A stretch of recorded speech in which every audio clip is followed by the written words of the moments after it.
मशहूर कवि और लेखक हरिवंश राय बच्चन की एक बड़ी लोकप्रिय कविता है जिसका नाम है मधुशाला। और इसमें वो एक जगह लिखते हैं, मेल कराती मधुशाला, यानी जो मधुशाला है, यानी आज के जमाने में मधुशाला का मतलब बार, मतलब जहां शराब पी जाती है वो बार। और इस पूरी कविता में उनका जो भाव था वो ये था कि जो लोग एक बार में जाकर एक साथ शराब पीते हैं उनकी दोस्ती सबसे पक्की होती है। तो ये जो मधुशाला है ये मेल कराती है। लेकिन ये पंक्ति अगर आज के घटनाक्रम के हिसाब से लिखी जाए तो ये लाइन शायद होगी, जेल कराती मधुशाला, क्योंकि ये सारे लोग उस शराब घोटाले में ही जेल जा रहे हैं। तो आज की जो ये मधुशाला है ये सबको मेल नहीं करा रही, जेल करा रही है, क्योंकि ये मधुशाला मनीष सिसोदिया को तो जेल पहुंचा ही चुकी है, अब संजय सिंह की गिरफ्तारी हुई है। और अब बड़ा सवाल जो लोग पूछ रहे हैं, जो देश के बड़े बड़े राजनीतिक जो विश्लेषक हैं, जो अंदाजा लगा रहे हैं, वो ये है कि क्या अगला नंबर अरविंद केजरीवाल का हो सकता है, क्योंकि सीबीआई ने अरविंद केजरीवाल से भी इस मामले में पूछताछ की थी। और दूसरी बड़ी बात यह है कि अरविंद केजरीवाल अपने मकान के घोटाले में, जो उन्होंने अपना बंगला बनाया है, उसके घोटाले में भी सीबीआई ने उनके खिलाफ एक शुरुआती रिपोर्ट दर्ज कर ली है, जिसे पीई कहते हैं। अब अरविंद केजरीवाल को मकान के घोटाले में भी अरेस्ट किया जा सकता है, इस मामले में भी अरेस्ट किया जा सकता है। और बड़ी बात यह है कि क्या अगले चुनाव से पहले, लोकसभा चुनाव से पहले, अरविंद केजरीवाल को भी अरेस्ट कर लिया जाएगा? ये एक बहुत बड़ा सवाल है। जैसा कि आप जानते हैं, ये जो आम आदमी पार्टी है ये वन मैन पार्टी है, और जिस दिन अरविंद केजरीवाल भी अरेस्ट हो गए उस दिन ये पार्टी वाकई में हर लिहाज से संकट में आ जाएगी। वैसे 51 साल के संजय सिंह आम आदमी पार्टी के संस्थापकों में से एक हैं, फाउंडिंग मेंबर्स हैं, और वर्ष 2018 में आम आदमी पार्टी ने उन्हें राज्यसभा से अपना सांसद भी बनाया था।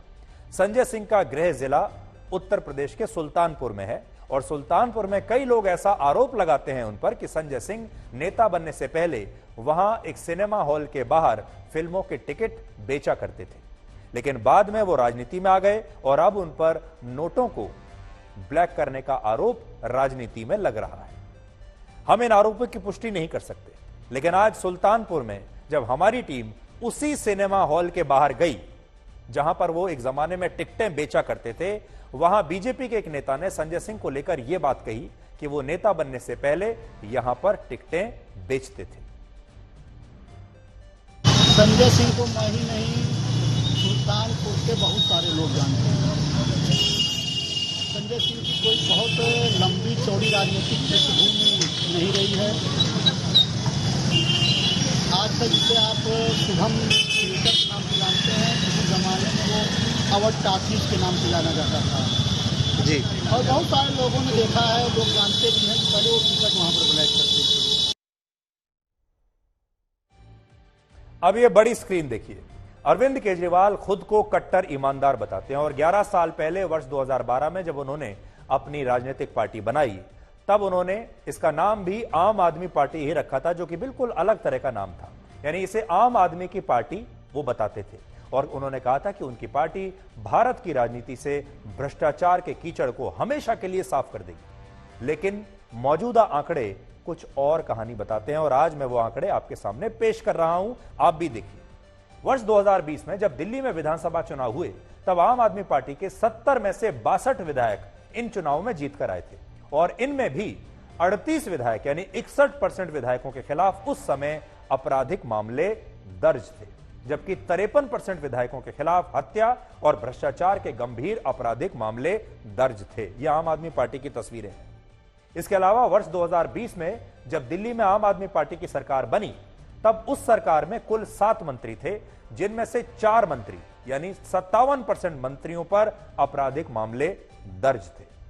इनमें भी 2 मंत्री मनीष सिसोदिया और सत्येंद्र जैन बाद में गिरफ्तार हुए और जेल चले गए, और सत्येंद्र जैन को तो बाद में जमानत मिल गई कुछ शर्तों के साथ, और मनीष सिसोदिया इस समय भी तिहाड़ जेल में बंद हैं। तो ये 3 जो आम आदमी पार्टी के सबसे बड़े नेता हैं केजरीवाल के बाद, ये तीनों गिरफ्तार हो चुके हैं, और इनमें से 2 अब जेल में होंगे। सत्येंद्र जैन अभी बाहर हैं, लेकिन उनकी भी स्थिति ऐसी है कि आप समझ लीजिए कि वो भी राजनीति में अब सक्रिय थोड़े दिन तक नहीं रहेंगे। दिल्ली के अलावा पंजाब में भी आम आदमी पार्टी की सरकार है, और वहां भी केजरीवाल की पार्टी के 92 में से 52 विधायकों पर आपराधिक मामले दर्ज हैं, और इनमें कई विधायकों पर भ्रष्टाचार के मामले चल रहे हैं।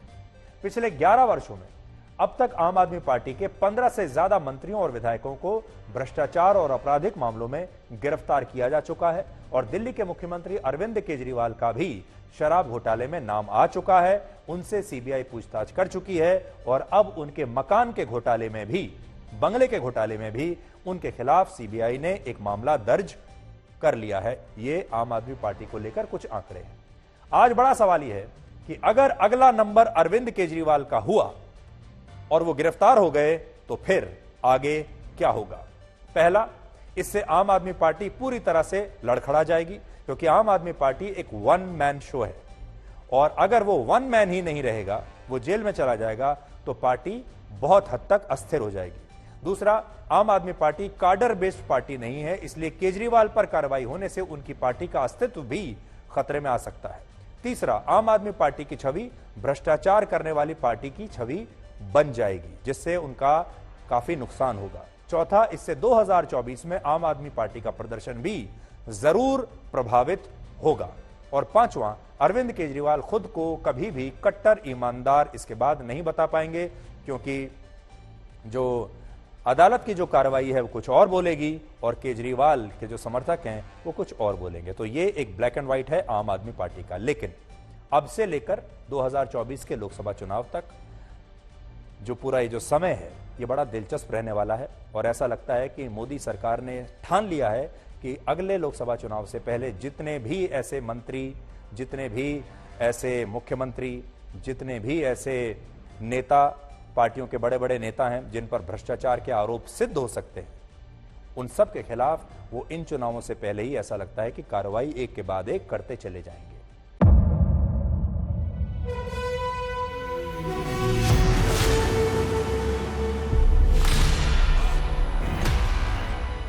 मुद्दों का मैदान, बहुत बराबर का जिम्मेदारी लेंगे। तर्कों पर घमासान। क्या बताना चाहते हैं इस देश को? किससे किसकी ठनी, न्याय की नीति नहीं बनती है। किसने दी किसे पटखनी। क्या सच है जिसको छिपाने की कोशिश? खबरों की दुनिया का सबसे बड़ा अखाड़ा दंगल देखे मेरे यानी चित्रा त्रिपाठी के साथ रोज शाम 5 बजे सिर्फ आज तक पर। ना पक्ष ना विपक्ष, ना लेफ्ट ना राइट, ना मिर्च ना मसाला, खबरों का बोलबाला, निडर निर्भीक सबसे सटीक स्पेशल रिपोर्ट सिर्फ आज तक पर। एयर रेड के ये सायरन समय समय पर आपको सुनाई देते हैं। शौर्य की, भारत और चीन के बीच साहस की, सभी बाढ़ग्रस्त इलाकों का हवाई सर्वेक्षण किया है। सरोकार की, गाजीपुर में किसान से बातचीत करें। संघर्ष की, कश्मीर को आगे बढ़ना होगा। संयम की, भावनाएं भड़की या दंगे भड़काए गए, सवालों की, जनता के लिए, जनता के द्वारा, जनता की दस्तक। श्वेता सिंह के साथ सिर्फ आज तक पर।